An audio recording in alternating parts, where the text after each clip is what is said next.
As a creative, you are going to feel stuck occasionally, like your creativity has just disappeared. That's not a failure of you though, that is actually part of the process.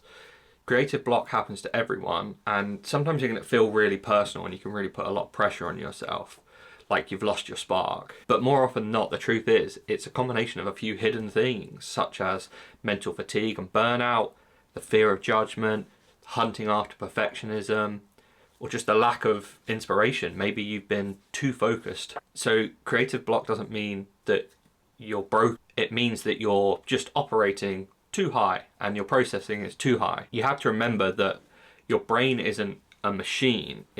It's more like a garden, and every now and then it needs peaceful days.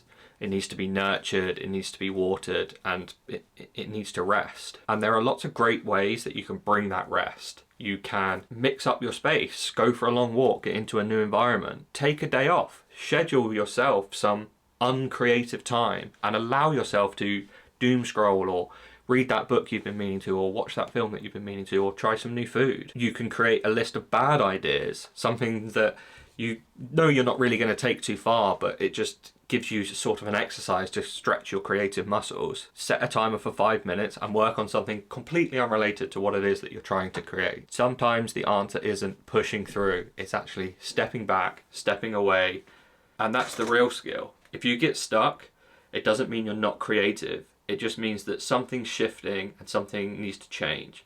Be kind to that change. You're not done, you're just between the pages.